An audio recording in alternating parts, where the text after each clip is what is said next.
राम राम जी। कैसे हो भाई साहब? सर है छोटी सी घटना, पर ध्यान से सुन लियो मेरे भाई। आपके मतलब का कुछ लगे तो आप भी ले लियो। अन्य जयराम जी की अपना भी कुछ नहीं उठ रहा भाई। भाई बात ऐसी है, परसों रात को 11:30 बजे 101 बुखार था और मैं बाहर लॉबी के अंदर आईपीएल मैच देख रहा था। तो मेरा बेटा छोटा है उम्र में, वो मेरे से बहुत लाड करने लग गया। तो वो कहने लगा, पापा आपको एक गोली डोलो खानी पड़ेगी ज़रूर। मुंह में रख के चला गया डोलो गोली, मुंह में रख के। मतलब मेरे को जिद कर दी उसने। मैंने कोई बात नहीं, क्या फ़र्क पड़ रहा, तू कुछ भी दे दे, कोई फ़र्क। तो कहने का मतलब वो गोली खा ली और मैं आईपीएल देखते देखते सो गया, मैच देखते देखते। लेकिन 12:30 बजे दोबारा वो चेक करने आए, मेरी पत्नी और मेरा बच्चा। अब हो गया तापमान 104, 103.80, 104 के आसपास आ रहा और माथा गरम, पूरा सर की तरफ मेरे को बुखार चढ़ता है पूरा। तो मेरी पत्नी का हाथ फ़ोन पे जाने लगा और बेटा भी कह रहा अभी फ़ोन करो गौरव भाई को, छोटे भाई को मेरे वास्तुग्राम में, कि भाई उनको बुलाओ, संजीवनी हॉस्पिटल ले जाना पड़ेगा भाई। तो तकलीफ़ वाला काम है, 4 बुखार। क्योंकि हमने पढ़ लिया, हमने दुनिया में जो डॉक्टरी है वो जो हमें पढ़ाई गई है, हमें तो वही जानकारियाँ मिलती हैं। तो जो बेचारों की गलती भी नहीं है उनकी, उन्होंने कहा भाई 104 बुखार है तो डॉक्टर पास अर्जेंट जाना पड़ेगा, ये तेज़ बुखार है।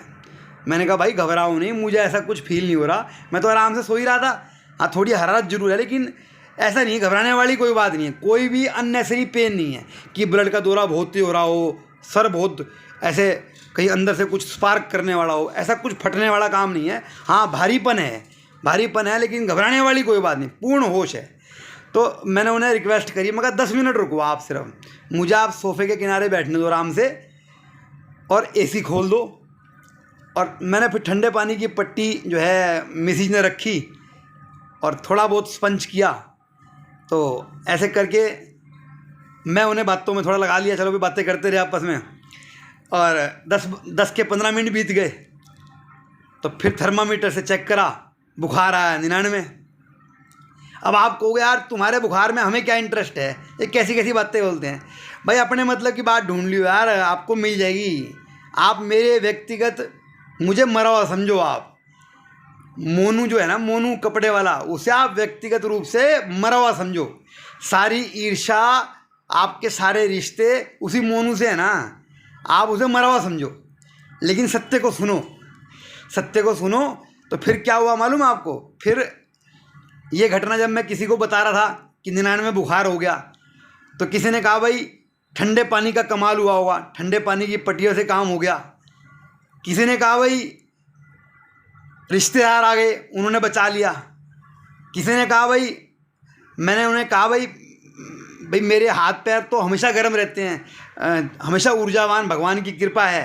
तो दूसरा आदमी कहने लगा मेरे भी हाथ पैर बड़े गर्म रहते हैं। मैंने उन्हें ये पूरी कहानी सुनाई तो मैंने कहा आपको इसमें क्या लगा?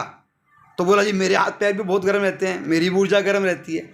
कोई कहने लगा जी ठंडे पानी से लाभ हुआ, कोई कहने लगा एसी से लाभ हुआ। तो आपने क्या सीखा? आपको खबर नहीं है भाई। सबसे ऊंचा सच क्या बेटे? सबसे ऊंचा सच चित आनंद। सत्य से बड़ा भी कुछ है क्या भाई? झूठ से बचो। अब मेरे अंदर वाले ने क्या कहा? मेरे अंदर वाले ने 11 बजे गोली खाई और 12:45 हो गया, 12:45 बजे तक बुखार उतरने की बजाय चढ़ गया। तो मेरे अंदर वाले में हृदय में रो के एक भावना निकली, मैं यार क्यों बेइज्जती करवा रहा है मेरे भाई? क्यों अपनी भी बेइज्जती करवा रहा है? मेरी बेइज्जती नहीं है, तेरी बेइज्जती ज़्यादा है। इन्हें बेचारों को रात को 1:30 बजे हॉस्पिटल ले जाएगा और वहाँ सत्य की अजीबोगरीब स्थिति बनेगी। सारे वहाँ ठोक ठाक देंगे इंजेक्शन और डॉक्टर भी झाड़ी बनाएगा और फिर जो है असत्य का बोलबाला होगा। 4 रिश्तेदार वहाँ खड़े होकर यही बोलेंगे कि देखो पैसा कितना काम आता है, पैसा है तभी तो इलाज हो पा रहा है अच्छे हॉस्पिटल में। और भैया हमेशा कहते हैं कि पैसा पहली ज़रूरत नहीं है। तो कितनी बड़ी पाप हो जाएगा। तो आप कोई तो लीला करो। मैं रो के अंदर बोला, मैंने कहा एक तो मेरा भाई कहेगा डॉक्टर के कान में, इनका बीमा है, डॉक्टर के लड्डू फूट जाएगा जैसे शिकारी के शिकार देखते फाती मुंह में पानी आ जाता है। ले बीमा भी है, लगा 2 इंजेक्शन साले के इसके, 2 और लगा और इसे 2 दिन के लिए एडमिट कर दे। लेकिन देखो मेरे प्रभु ने लीला कर दी, आपको नहीं पता। अगर पटियों से 104 का 99 होता रिश्तेदारों के बैठने से 104 99 हो जाता, तो फिर तो भाई सारों के बुखार उतर जाते।